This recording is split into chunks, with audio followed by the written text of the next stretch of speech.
Missed an episode of your favorite podcast? Choose from over a decade of content in our archives, not just the latest episode. All free at GCNlive.com.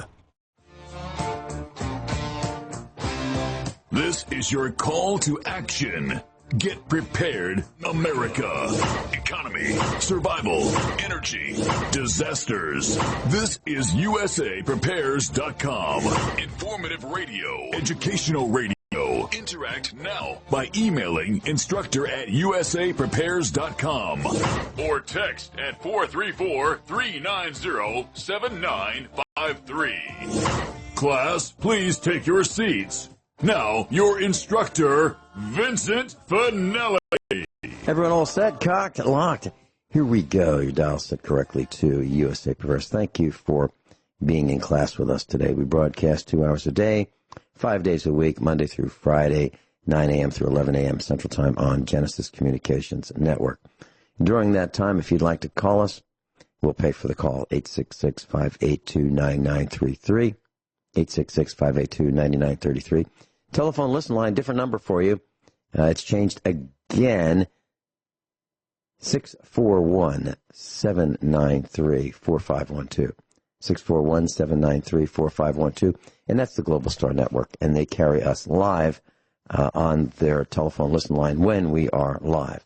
So that would be during the hours of 9 a.m. through 11 a.m. Central Time.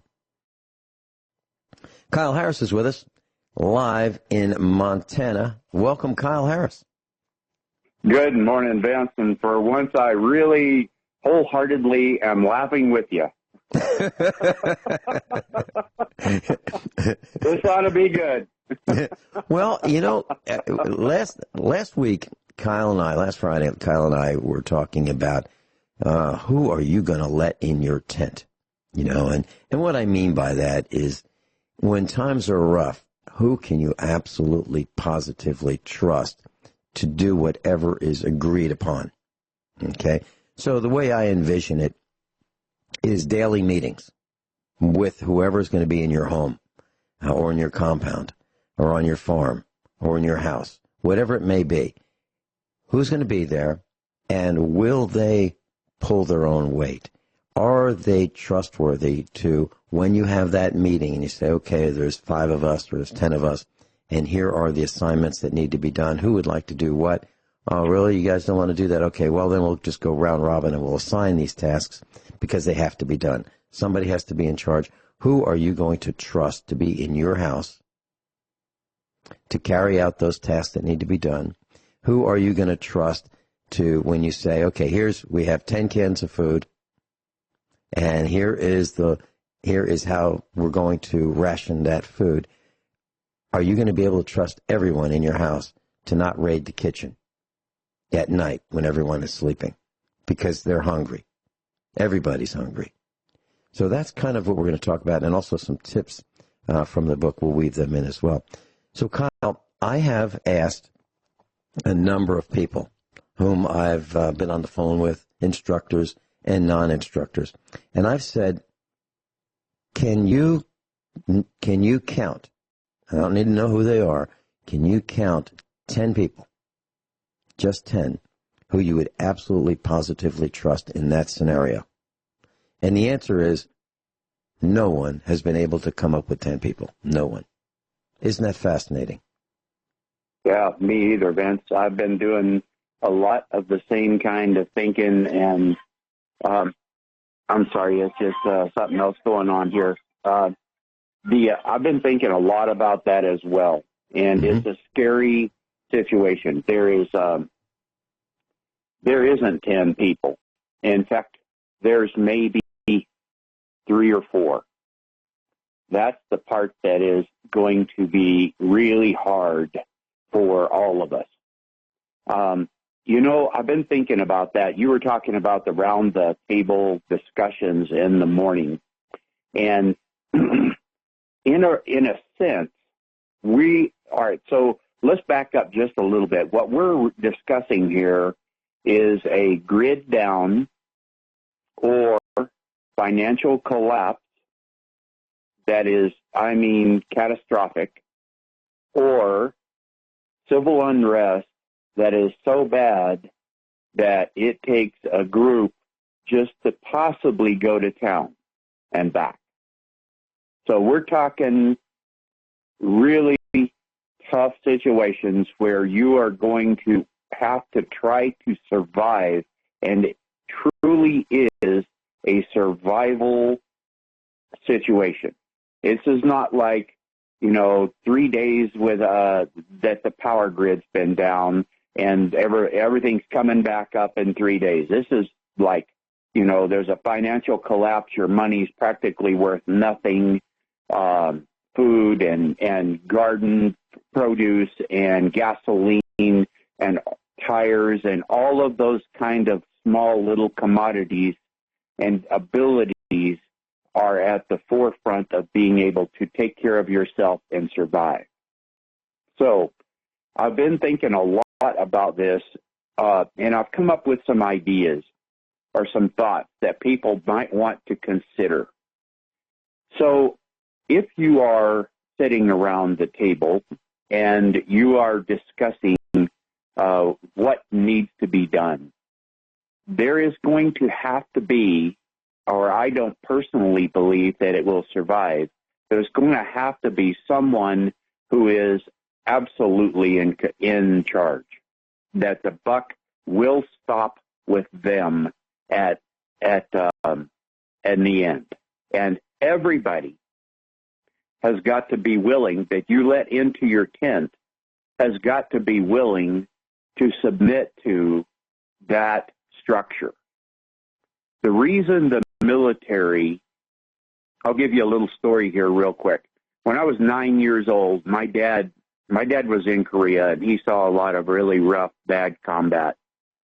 And one of his best friends would come over to the house, very rarely, but once in a while they would come over and have dinner with us.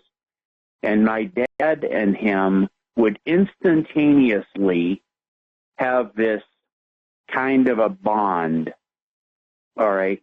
And I thought to myself, it's the first time I really got a view into interpersonality, if you will.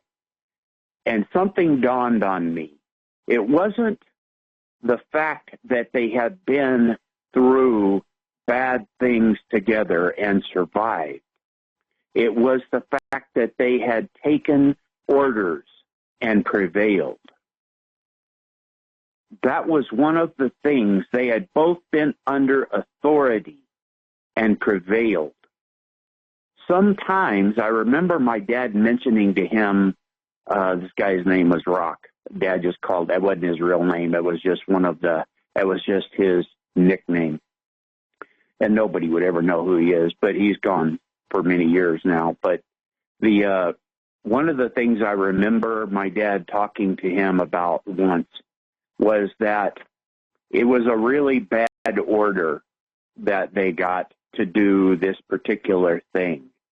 But if they wouldn't have stayed the course and obeyed the order to the nth degree, they would not have prevailed. Sometimes tenacity on following these orders can prevail. Because it's not that every order is going to be perfect.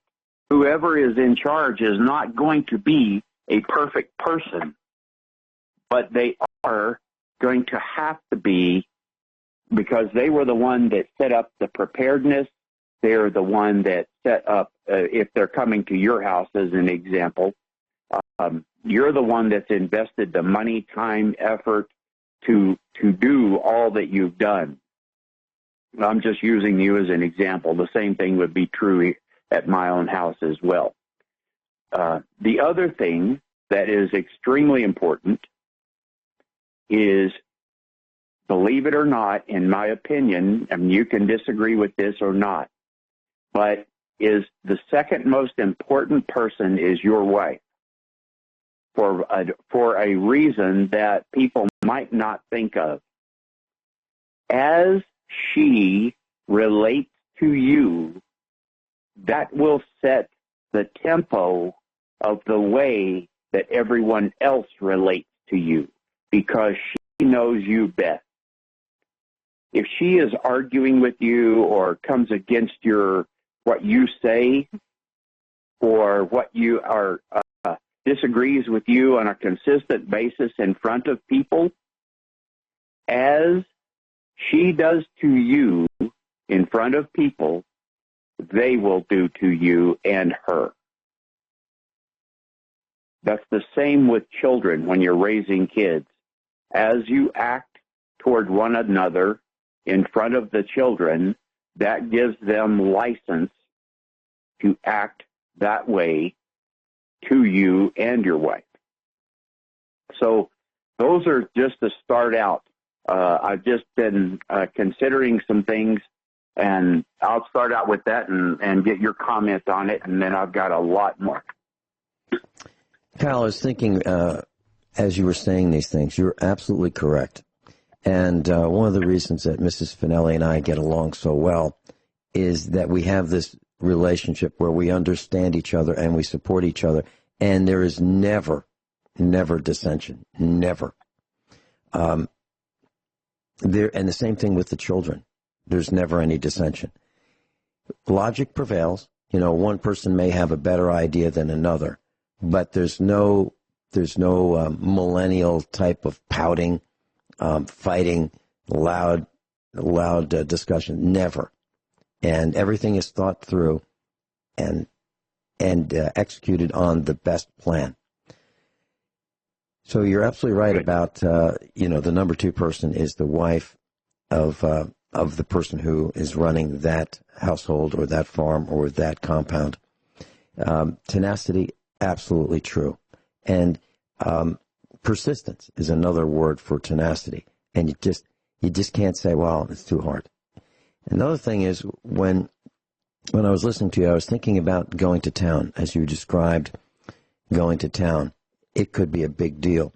And it could take 4 people. And think of it like this. Let's say 4 people in an SUV or a pickup truck. One person's got to drive and look forward. And then one person has to be conscious about what's on the left side, coming up on the left. One person, what's happening on the right side coming up. And one's got to be looking out the back. And it may take each one having weapons just to get through a terrible situation that they themselves did not cause. I'm talking about bandidos, robbers, highway robbers, gauntlets that are set up to take whatever they have, maybe the gasoline in their vehicle, the 4 guys. So It has to be a well-oiled machine. And what I'm also thinking about is not much room for mistakes. So even though you have 4 people, one on each side of the property that you're trying to protect, somebody is probably going to be cooking. And there's no room for not paying attention to the cooking. Because if you only have a small amount of food, and let's say it's beans for that meal, for that day, and someone is not paying attention, the person in charge of the bean cooking, and they burn them, now what? So there's not much room for failure, if any room for failure or mistakes. Kyle Harris and I'll be right back, and we're going to be talking about who you're going to let under your tent. This morning we're talking about preparedness and who will you let in your tent. So here's an example, class. I was a guest co-host on another network, and callers would call in, and sometimes those callers would be so excited that they would talk over me or my co-host. Now, why am I saying that? Well, in a grid-down situation, how well would that work if that were happening? How well would it work if you're trying to plan who's going to be doing what, what's going to be done, when it's going to be done, if you can't have a discussion without people in the room shouting down the equivalent of the leader?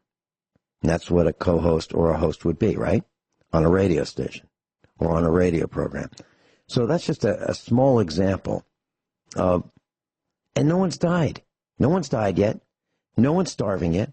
But yet there's talking over without yielding. Now, I'm not talking about Right now I have about a tenth of a second delay between the studio here at the farm in Missouri and GCN. So it's possible that Kyle and I could step on each other because of the delay from him hearing me and me hearing him. That's possible. But that would not be intentional. But what I'm talking about is these are the good times, and we still can't work together. I'm not talking about me and Kyle. I'm talking about other people who we don't know. And here's another thing. How well or how effective would you be as the leader of your group in getting everyone to say, okay, we'll turn off our cell phones and we're going to put them in a Faraday cage. We'll just do that because you've asked us to do that. How would that discussion go? I'll bet it'd be a tough one. No. It's my cell phone and I've got a right to have my cell phone.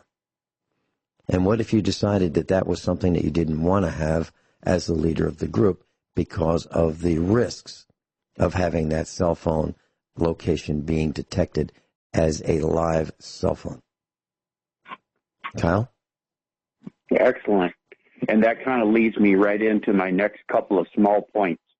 I've come up with all right. What is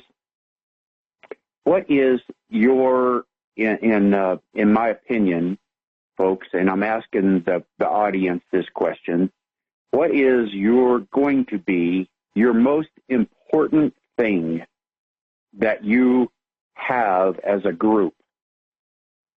And my answer to that is your own interpersonal relationships. The ability to be able to be corrected, the ability to submit to the authority that you guys have all agreed to, the ability to submit to the goal that you as a group have set forth. And I've come up with a definition of submission. It is to take that which has been imposed upon you or that you have agreed to, and then to act on it as if it were your own idea. Because if you do not have that ability, or the group that you are pulling together does not have that ability, you are going to have nothing but constant trouble, constant contention, constant arguing. And that kind of delay in getting things done can be life-threatening in those kind of situations. Your response, Vince? Yeah, my blood's boiling. I'll tell you why. Because it happened. So we had meetups for 5 years. And these meetups would take me an hour to go to, an hour to come home from in travel time. So 2 hours travel time. Several hours of preparation time, lining up the instructors and my monologue, presentation, and so forth. And I'll tell you a little bit more about what happened. I've told the story before, but this is a great example of why you need to know who is going to be in your tent. Absolutely great example. We'll be right back. Kyle Harris is with us this morning, and we're talking about who would you let under your tent or in your tent. So for 5 years, we had every week, started out on Fridays and became Mondays, at a restaurant. We hosted a meetup. And, as many as over 300 people came at one time, down to as few as maybe 50 over the years. So it varied. And Norm Shealy, Dr. Norm Shealy, medical doctor, was on the air with me one day, and he mentioned he wanted to come to the meetup, and he wanted to give a presentation on remote healing. And he wanted to bring his electronic equipment to measure the effects of a remote healing person in another room on a volunteer or volunteers at the restaurant. And I said I wasn't going to be there that night, but there was another person who was going to lead the meetup, and I'm sure I could work it out. So I wasn't there. And Dr. Shealy and his associate did the remote healing. Volunteers from the meetup group were examples of proving that there's something to remote healing. It was scientifically measured. And after, Norm Shealy does not like traveling at night, in the dark. So he was there for maybe an hour or so, and then he left. He made his presentation and then left. Maybe he was there an hour and a half. And after he left, the people in the meetup were asked by the guy who was leading the meetup if they should ban Dr. Shealy from ever coming back to a meetup again. And they voted to ban him. So here we have Norm Shealy. So what did Norm Shealy do for the meetup group for 5 years? He would show up about 4 times a year, give a very long presentation on health. He would have free clinics at the meetup. He would provide free medical advice. He would have free consultations about aches and pains and, what people needed to do to fix their problems. And he would give medical recommendations. He had clinical trials, and he offered free clinical trials to whoever wanted them at the meetup multiple times. And these were regular meetup people who voted to ban Dr. Shealy. And while they were at it, they said, while we're at it, why don't we ban Vin Finelli? Now, this is from my meetup. Why am I saying my meetup? Well, it's kind of like my house, my farm. I was the guy who started it, and they banned me too. Now, these are people who I would see week after week after week for years.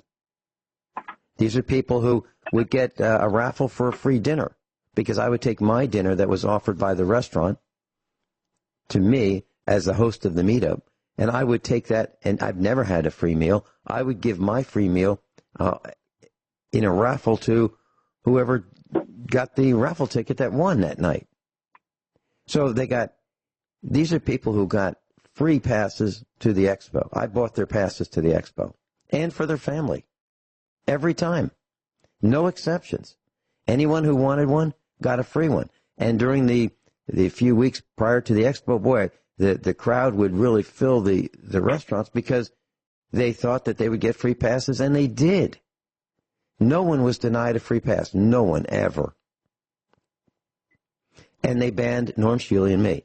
So these are people who know us. So when we say it's really tough to find 10 people and we can't do it, this is what I'm talking about.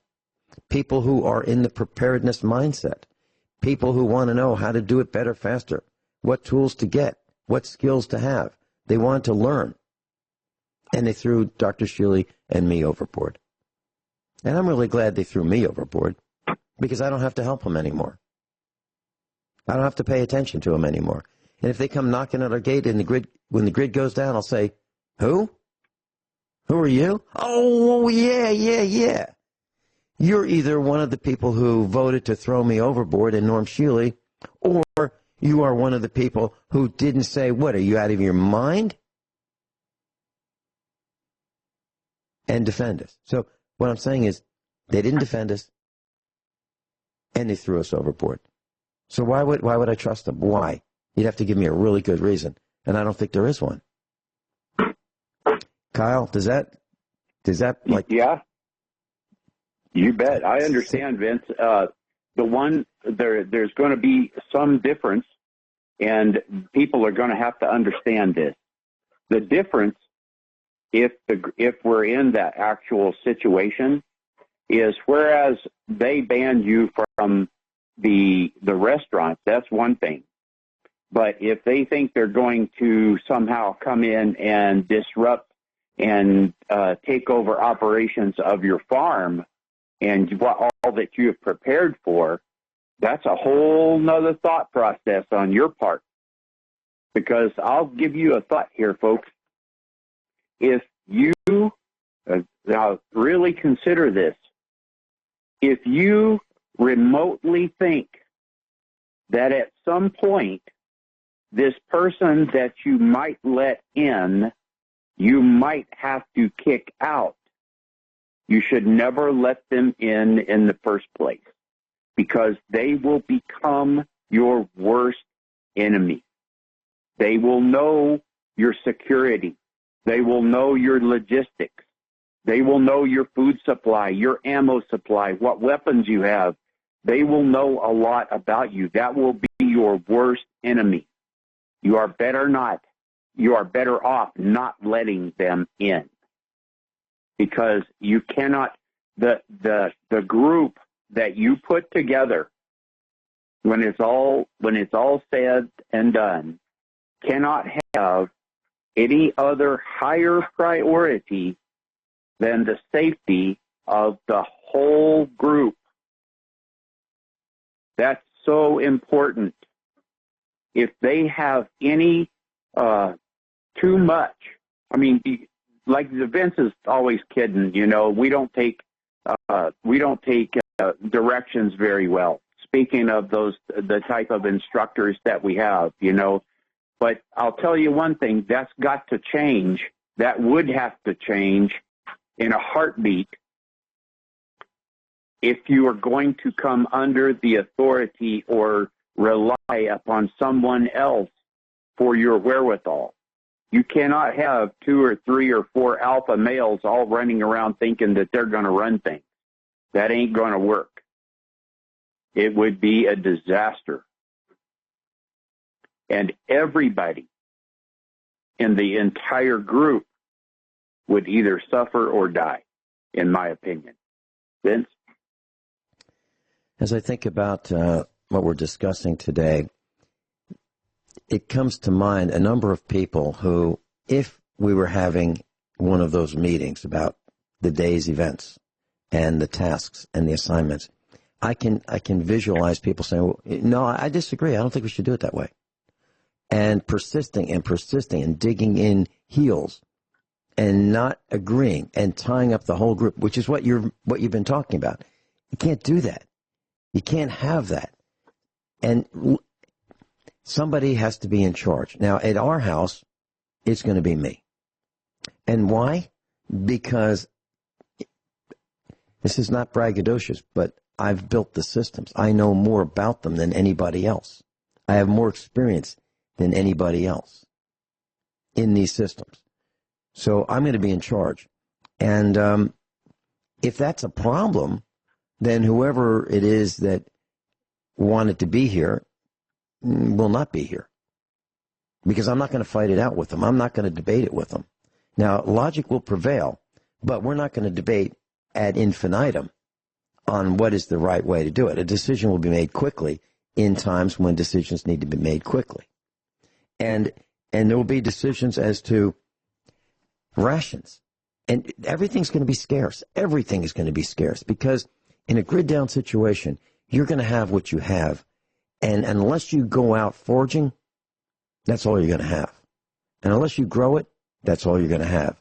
So someone's going to have to know how to garden. Someone's going to have to be willing to pick up the pick, the shovel, the axe, the hatchet, the trowel, the rake, the hoe, all of those things. And there's no room, literally no room for mistakes. This is like so serious. And I can just see the typical family like you would see on television, arguing and pouting and storming off and running out the house and out of the house. And then the rest of the family's got to find the person that was so stupid that he or she ran out of the house. There's no room for that. Absolutely no room. No room for crying and melting down. You know, like a flat tire on the side of the road and the millennial just cries. That's not going to fix anything. There's no room for that. It's figure out what needs to be done and do it. It's as simple as that. And you're going to have to know who to trust. And I don't know if you're going to get to that point, Kyle, but, you know, someone comes down your driveway. Now what? That's a big problem. Someone you don't know.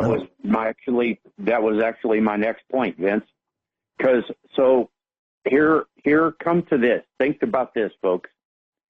Whatever, okay, and the group has to see itself as one unit, because whatever one person in the group does is going to affect the rest of the group, the safety and the security and the livelihood of everyone. If you have someone on on perimeter at night or in the daytime, it doesn't matter. And whatever decision they make on who comes down that road, or who they let down your driveway, or who they let circumvent you, is going to affect everybody. Or let's just say they shoot someone. The entire group is either going to benefit or there are going to be consequences for it. You're going to have to think about those things and be able to trust and be willing to live with the consequences of whoever you put out there. You should be discussing and discuss with people that come in to your group what kind of parameters you're going to put on or keep on or have as a group. But the ultimate safety and security and livelihood of the group will either be paramount or your group will fail, and then you'll all die. Because I guarantee you there will be other groups that are not going to have any qualms when they're starved and hungry about taking everything you've got. Very well said. And I know a former cop who said to me, I don't need to prepare. I got me a gun. So do you think that guy is going to be hesitant about taking what you have if he's hungry? I don't think so. We'll be right back. We're talking about who you're going to let in your tent. And so I'm looking out the studio window, and I'm looking at the road that we have, the farm road. You might call it a driveway. And what do you do if someone comes down the driveway? What if it's 3 people and it's a grid down situation? What do you do? Well, do you send one person out there? Do you send 2? There's 3 of them, so do you send 3? And would they be armed? And would they have their rifles or handguns drawn? Or would they have them holstered? Or would they have them concealed? Well, and who do you send? And what happens if the 3 of them think this could be a terrible situation, and one actually shoots, as Kyle mentioned, one of the 3 guys or the 3 that are walking up the driveway? And let's say they're not too friendly, and it was going to be bad, and so your team shoots first. But what about the 3 guys in the woods that are on overwatch? There are a lot of things to be considered. What if they're friendlies? What if you just had one of your team shoot a friendly because the guys that you sent out there, the leader of that little squad, had an itchy trigger finger? It could be a harmless situation that could escalate. It could be a bad situation that you neutralize. So you really have to be aware of who you're going to send out and make sure that that person doesn't do the wrong thing. And I believe that's what you're talking about, Kyle. That's exactly correct, Vince. You know, there's a saying that I've heard, and it is, too many people shoot, then aim, and then consider whether or not they should have shot. And that will get you in just as bad a situation as letting someone who is crazy get through and intent on taking your stuff through your perimeter. That'll get you in just as bad a situation, or it can, for no reason. So wisdom is going to be every bit as important and consideration as anything when you get into these kind of situations. the other thing that you need to consider is, and I'm going to throw this out there because we were kind of discussing the arguing. I know a man and a woman and his wife is one of these people that seems to think that her worth in this world is contradicting, arguing with, or in some way correcting her husband.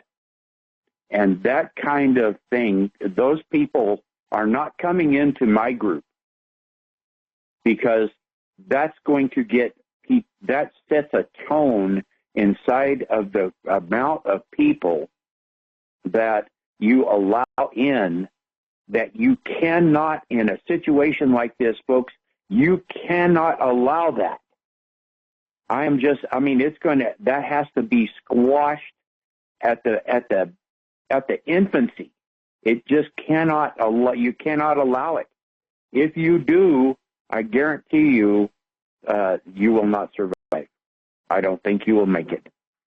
It's one of those situations where, everyone, from the gardener, the person that gardens, to the person that cans, that cooks, has got to be willing to pick up arms and fight to the death, because they've got to be willing to recognize that if they lose one person, they are that much closer to being wiped out. So all of these things have to be thought about. I was at a meetup. Well, actually, it was a party. Deborah Brewster, one of our USA Preparedness instructors, invited me, and John Stadtmiller and Steve Elkins were here at the farm during that time, and I asked if they could come as well. And Deborah Brewster said, absolutely, it'd be great.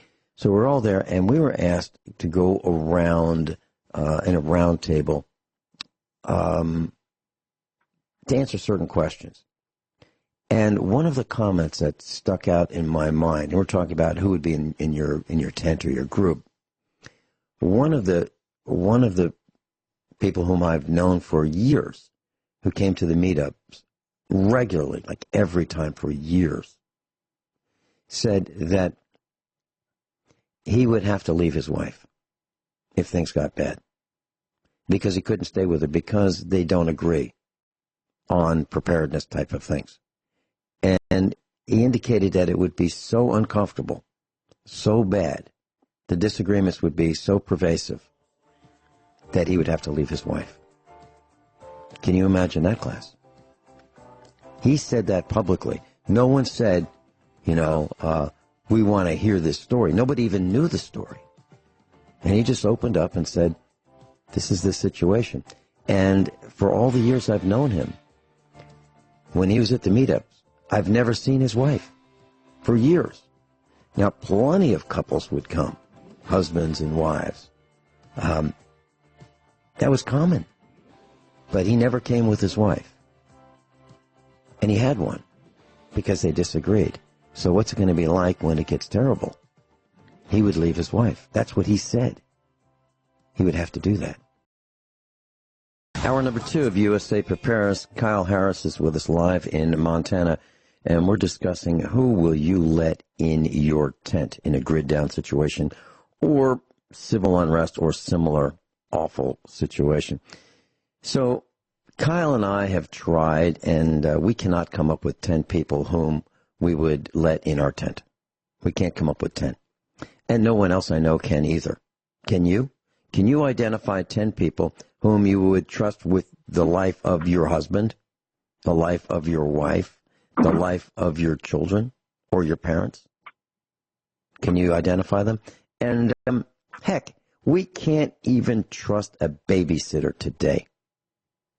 We can't do it. And today, young people, a young person can't even remember what to get at the supermarket without calling home and saying, what was I supposed to get? There's no room in these situations for whining, pouting, running away, crying, cheating, lying, or dishonesty. No room. Kyle? Well, that leads right into exactly what I'm going to talk about next.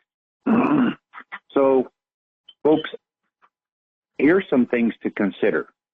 Have the people that you are considering letting into your group been exposed to preparedness and done nothing? Because if they have, what they're going to do, I guarantee it, is they're going to come into your group and then think they know something and try to tell you how to run your place, having ever done it. There's an old saying that says most people know enough to think they're right, but they don't know enough to know they're wrong. And that is the fact of the way most people are, especially the millennial age that we live in nowadays.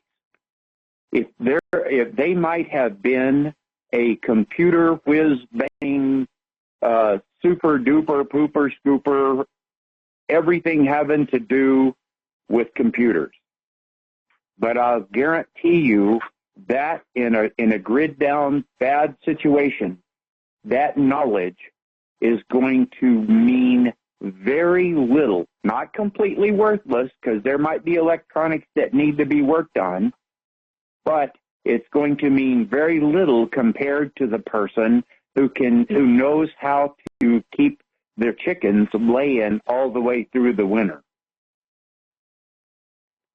So you've got to consider these things. Remember that. You do not want, I have found out the hard way, and unfortunately it's been millennials, but a lot of millennials, but I'm going to say this, even though it might offend some people. The hardest, excuse me, the hardest group of people that I have had conversations with have been college-educated women. And I don't know why that is specifically. I've got some theories in my own mind. But it's like when I've mentioned before that they've been educated beyond their intelligence. I've been thinking about what that actually meant.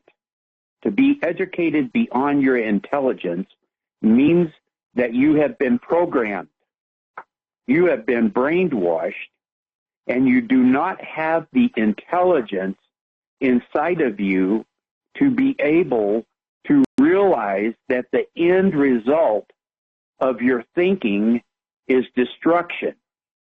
It's not going to work.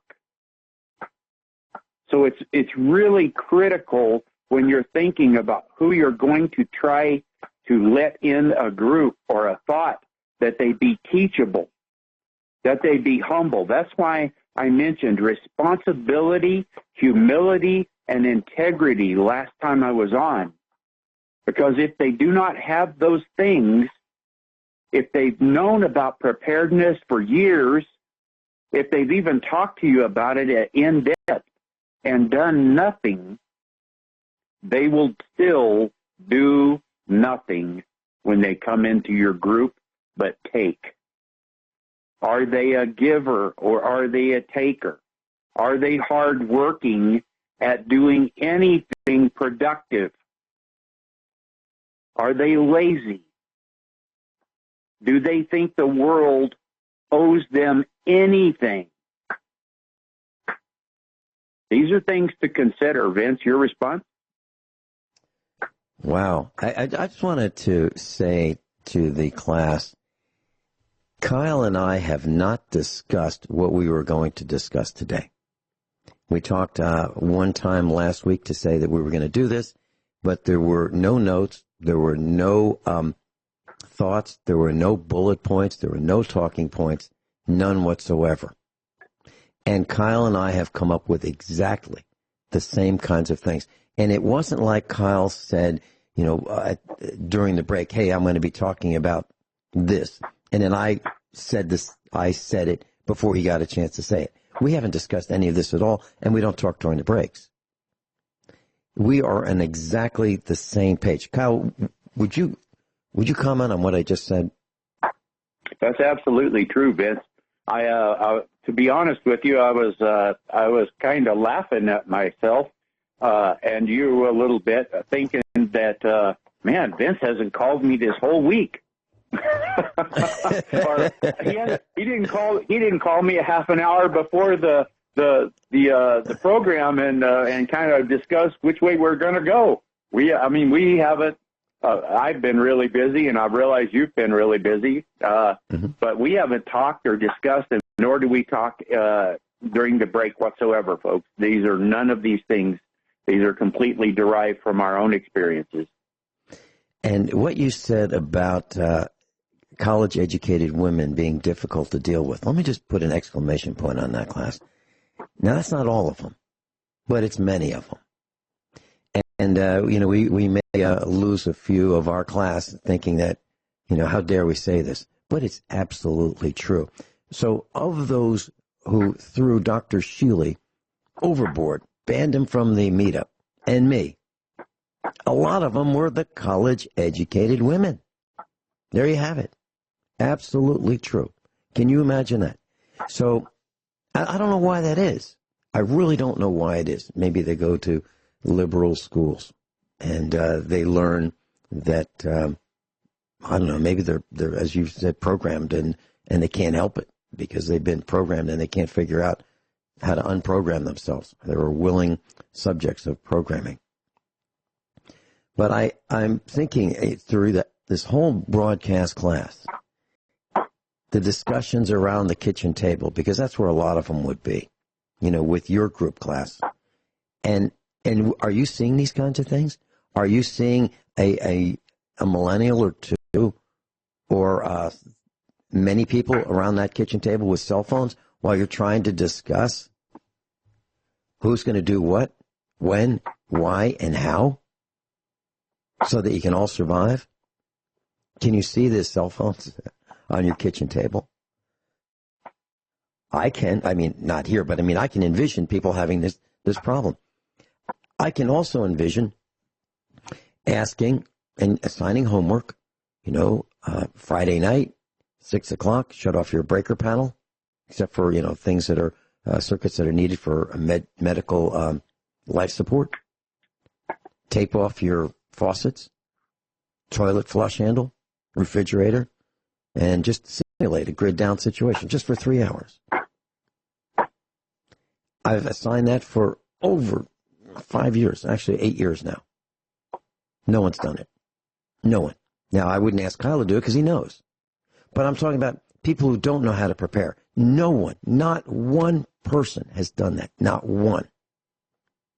And if I'm wrong, and if you are not well prepared, and you have done that homework assignment, here's the number to call. 866-582-9933. We'll pay for the call. 866-582-9933. I'm not begging for calls now. We're fine without calls. I'm just saying that I don't think anyone's done it. And if you have, surprise us. But I'm pretty darn sure no one's going to call in. You've got almost 45 minutes to do it. But I don't think anybody's going to call. Because people are generally lazy. It's too hard. Electricity for no cell phone, no water, no refrigerator, no flushing the toilet for 3 hours in the dark. Are you serious? Yeah, I'm serious. Because most people can't handle it. They can't handle not looking at their cell phone for more than 10 minutes. What is that person going to be like in your group? Now, unfortunately, that's going to be a behavior that you're going to see because you're going to have children that are going to do that. You got to wean them off that darn cell phone. That cell phone is going to be terrible. And if you don't know where your family is at all times, there's something wrong with you. Here's a simple thing, Kyle. When any one of our family goes out, wherever it is, we know the path they're going to take. We know the stops they're going to make. No one leaves without that information being left. We know when they're going to be at which stop and how long they're going to be there and when the next stop is. And we know the route they're going to take. Why? Because if we have to go get them and there's no communication, we can figure out where they've been. No deviation. That's the way it goes. Now, how many families do that? How many families do the children just take off and mom and dad have no clue? What is that going to be like in a grid down situation where Johnny just takes off or Susie just takes off, melts down and leaves? What's that going to do for everybody else? Is everybody going to go look for that wild-haired millennial because of their immaturity, their stupidity, their carelessness, their recklessness? You got to make sure that doesn't happen. Kyle? Absolutely, Vince. I tell you, can you just imagine, folks, can you just imagine a dad or a mom and a mom, the millennial takes off, and they're going to go into town when there are roving gangs everywhere. And the mom is melting down, worried about her kid. And so the dad, of course, is going to try to go find them because they're worried to death. And then the dad goes down because he's caught in a gang fight. What do you think happens to the group then? Well, that's a terrible situation because the trust in the leadership of that group has just failed.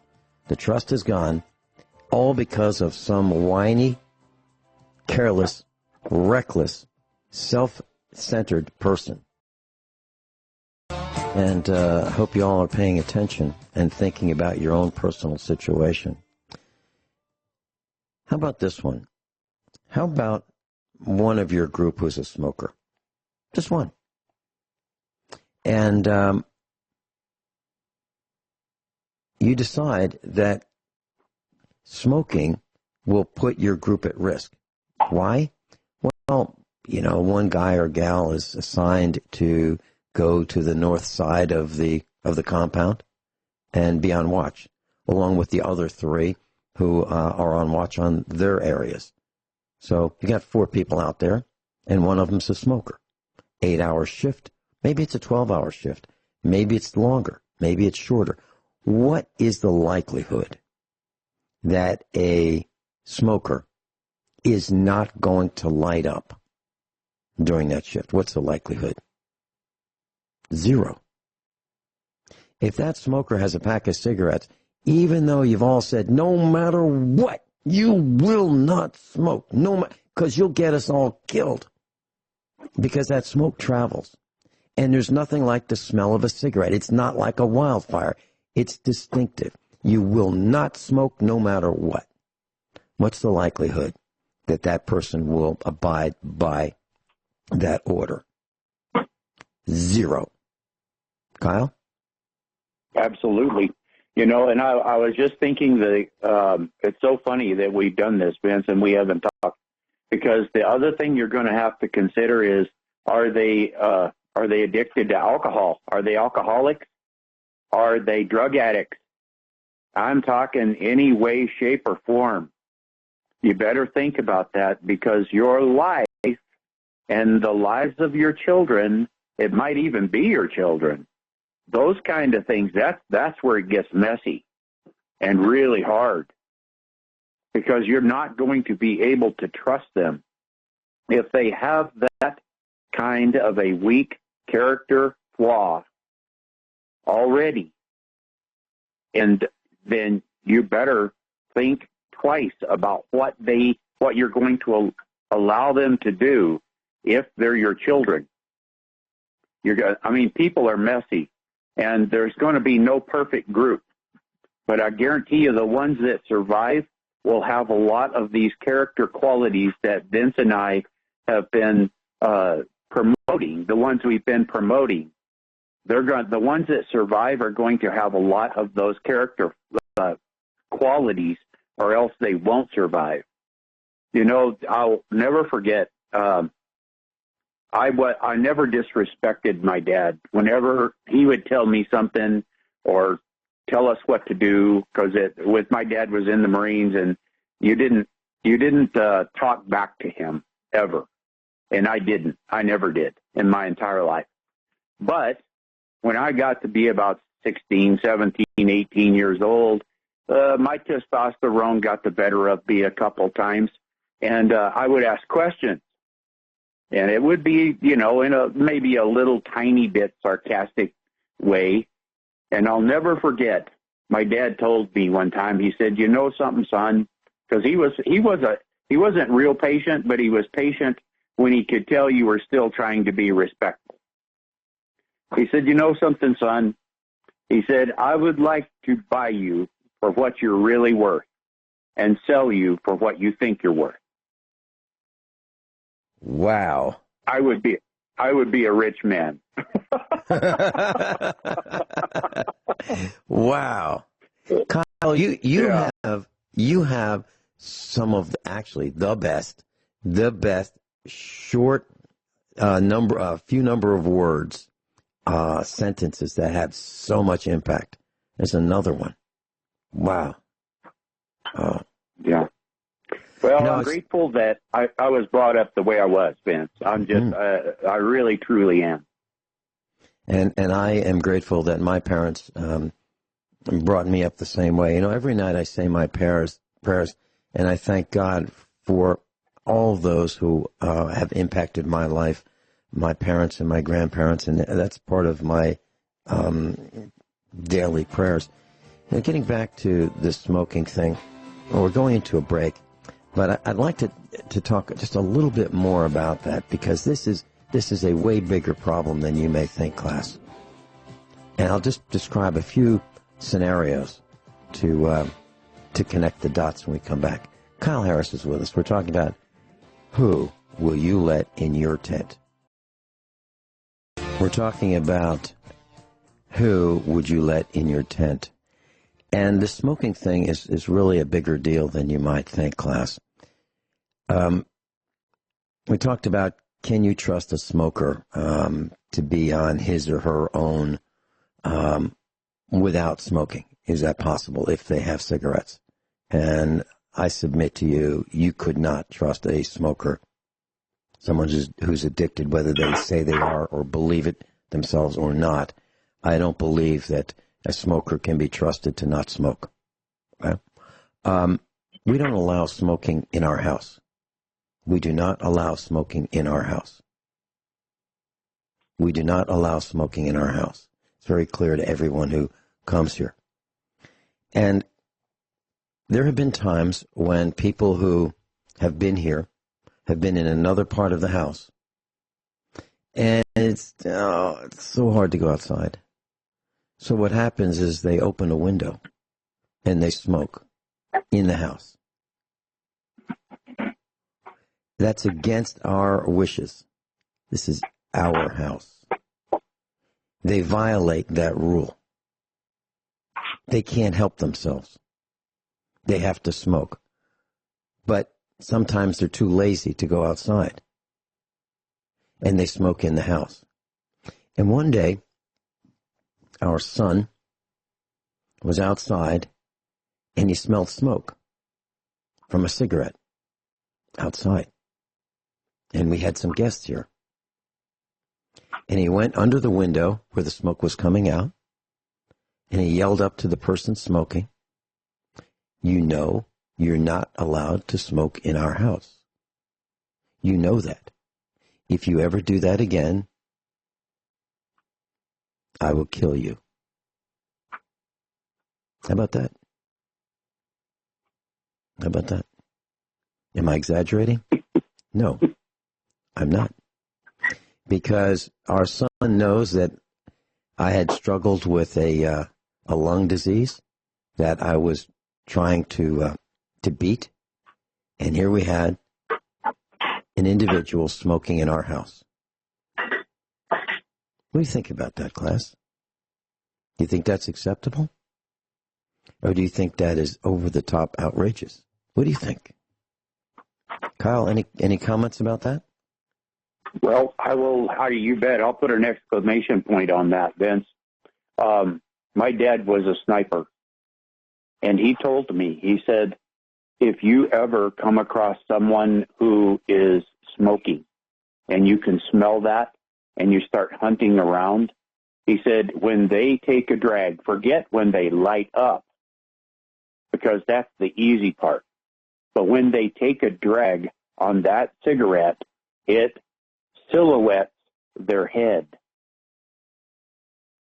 And he said it makes an excellent target.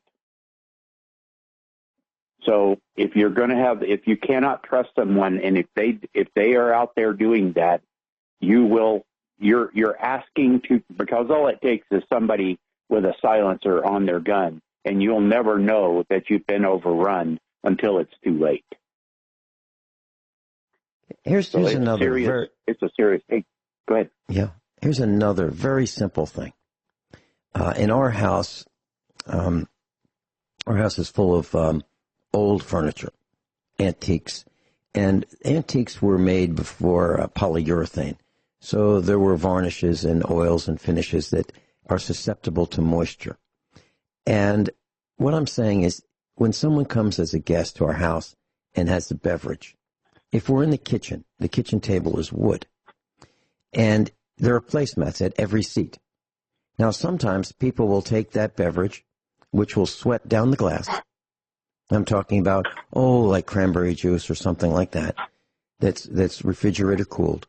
And the glass might leave some moisture drops on the bottom of the glass. And that will stain the wood permanently forever, never to be fixed unless you refinish the surface of that wood.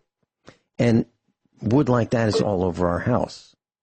Now, what I'm saying is, there are people who are so careless that they will not use the coasters, which are right there.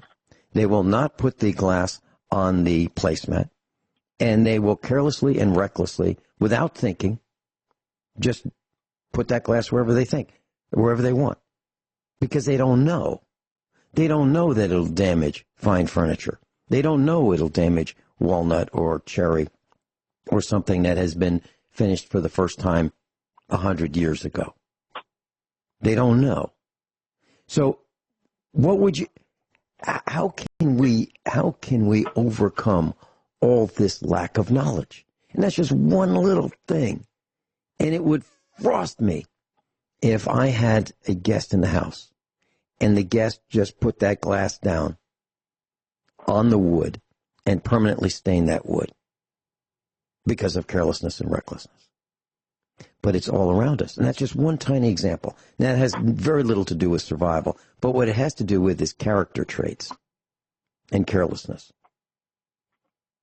Like running the engine for an extra long time, idling, burning fuel that you may absolutely need to survive later.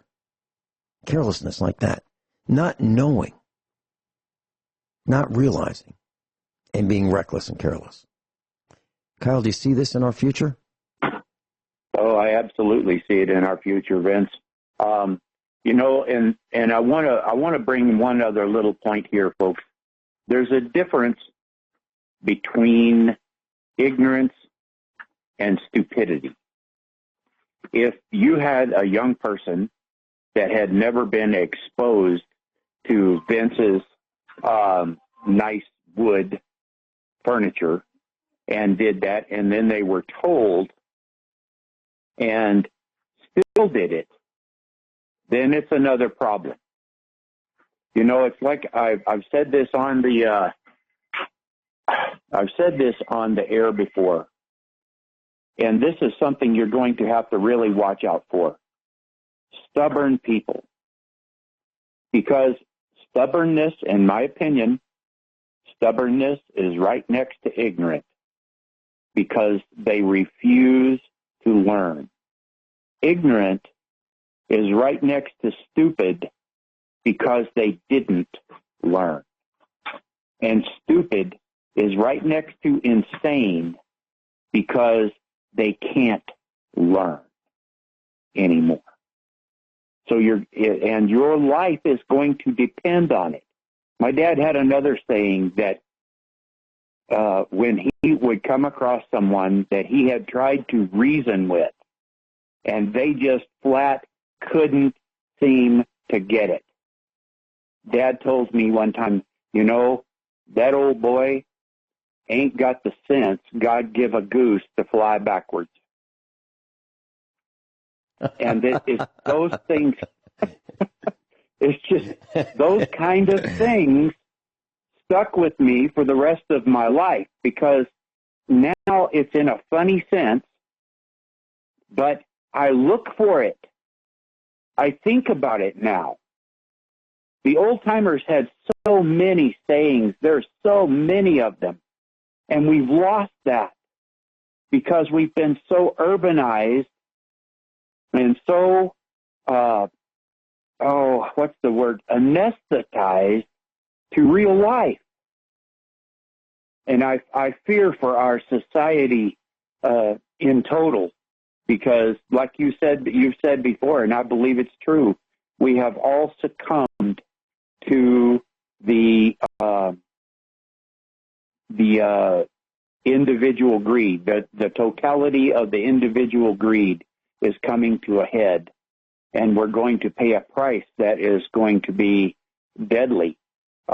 People that, just as a quick aside here, this Ocasio-Cortez lady, she has a war chest financially of over $3 million that people have given to her, that she is now supporting communist, socialist, quote unquote, progressive candidates.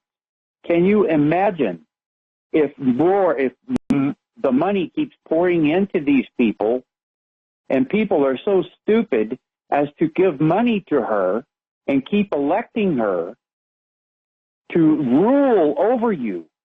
People that do this have never had to live under tyranny.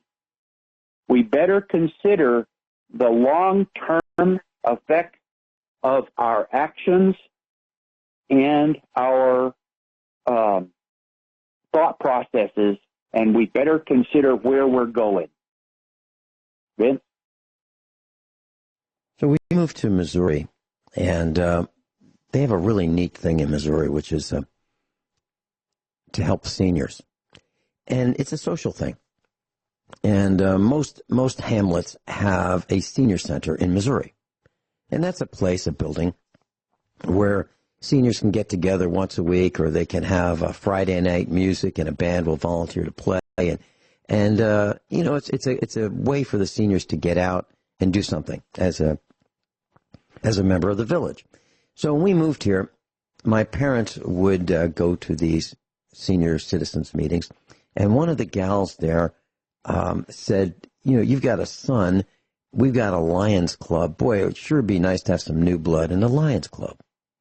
So my mom kind of say, Vin, hey, why don't you go, and as a favor to me. Okay. So I went to the Lions Club, and I talked about, they introduced me, and they had this drawing, and a drawing for 2 free memberships for the Lions Club, because you have to pay to be a member. And so my first meeting there, they had another guy who was brand new, and they drew names out of a hat for free memberships. And wouldn't you know it, both of us won. It was rigged, okay? It was there were 2 names in the hat. They pulled out 2 names. His and mine were on there, and we both won. So we won a free membership for the year. And so I thought, well, that's kind of an interesting thing. That's a nice way of tricking people to becoming members of the Lions Club. And I was a member of the Lions Club in Virginia for years. So I understand what it's about. Well, I started talking about preparedness. And I said, there are tornadoes. There are all kinds of things that can happen. And why don't we prepare our village? And the Lions Club was like the only group that would be able to do this. And what happened next is people in the Lions Club would say, we'd have turns speaking, and they would say, can you just limit him to 2 minutes, please? I don't want to hear what he has to say. And when I heard that, I said, it seems like I'm wasting your time. I'm wasting my time. So I'm leaving. and I'm not coming back. And that was the mindset of the Lions Club. Now, these are the movers and shakers of the village. These are the people who have their finger on the pulse of everything that's happening in the town, and they do not want to prepare at any level. Can you imagine that? And that's what happened. And there's no way that I've been able to get this group, this village, to coalesce, to work together on anything. Nothing.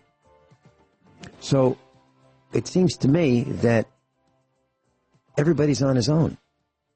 That's how bad it's going to be. So we've been talking about who will you let in your tent. And would you let that person who said to me, we don't limit Finelli to 2 minutes. We don't want to hear about preparedness. Would you let that person in your tent? How about the person who sent money to AOC to promote communism? How about that person? How about the person who voted for Barry? Would you want that person in your tent? Or how about someone who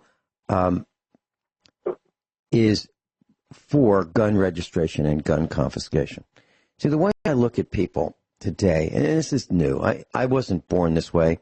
My parents didn't say this is the way it is. I've learned this by watching people. When people vote for people who want to steal from me, I don't want them in my tent. They are not in my close circle. People who vote for a regime that wants to steal from us, I look at them as not my friends. As a matter of fact, I look at them as my enemy. I'm sorry to say that, but that's the truth. Would you think about the people whom you know. And Kyle and I don't know the people you know. How many do you have who would be in your area? How many of those would you let in your tent?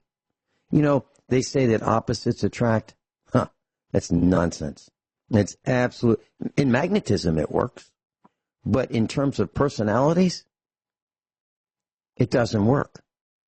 It really doesn't work. You need to have people with you that have the same socioeconomic values, learning capabilities, growth potential, the same honesty level, integrity level. You need to have those in your tent, not ones who are opposites from you. Because if you're honest and you think that opposites attract, what's the opposite of an honest person? Maybe like Bill Clinton, right? Jeffrey Epstein, right? Are those the kind of people you want in your tent? Kyle, your thoughts? You know, you got it. That's exactly true, Vince. And you know those people that said they didn't want to listen to you for 2 minutes or limit your time for 2 minutes? Do you know what's going to happen, folks, if you happen to be like Vince? You're going to have the city fathers, if you will, for lack of a better term. They're going to want you to share your resources with them, but they are not going to give you a say in how you do it. So you better be wise about who you let in, who you talk to, and how you prepare, and then be ready, determine in your own mind. This is the hardest thing, and this is one of the reasons we're having this broadcast, because most of these thought processes people don't think about. But they should be right in the forefront of your considerations if you think you want to live. If you're planning on dying when all this happens and you run out in the street and let them gang have you and your wife and your children, if kind of person, that's one option. And then the other option is that you're going to fight to the death to protect them. And in a very bad financial or grid down situation, it's going to be one or the other. There isn't going to be a third choice. That's the hard thing to grasp. Vince? Class, you want to see it. We've assigned over the years probably your first step in learning about preparedness. And I'll be watching a television series called Jericho. And it was on Netflix. I don't know if it is anymore. I've watched it a number of times with the family. Mrs. Finelli and I really, really liked watching it because it shows the interpersonal strife and relationships between those who are willing to work together and those who resist and those who've got lots of questions and those who are disruptive. And everybody pays the price for just a few jerks who are disruptive. So that's Jericho. Now, here's an example. In Jericho, in this series, the guys in City Hall said, okay, y'all bring your ammo to City Hall, and, you know, we'll have it all here. We'll have it all here. And we'll figure out, you know, when it's needed and who's going to use it. And so y'all bring it over here. Wow. I don't think that would work so well. Not around here. Not in my house. And then how about the guy who's got crops? And he's got a farm and he's grown some crops. And the mayor says, this guy is right outside of town. And the mayor says, okay, we need your crops. And, you know, we'll make sure they get distributed. Really? Really? So some guy works really hard on his farm, and the mayor, who's outside of the area of this farm, tells him that they're going to take his crops and distribute them. Exactly what Kyle just talked about, to the T. So your homework is, if you choose to accept, have that discussion with your family tonight, not tomorrow, tonight for dinner. Have that discussion and see how many of you are on the same page. And if you're not, fix it. Fix it. Kyle? Amen. I totally agree. Wow, what a very interesting broadcast, Kyle. I hope you share this one with your friends and family class. Kyle, thanks so much for volunteering your time and your expertise to this class. Thank you. Thank you, Ben.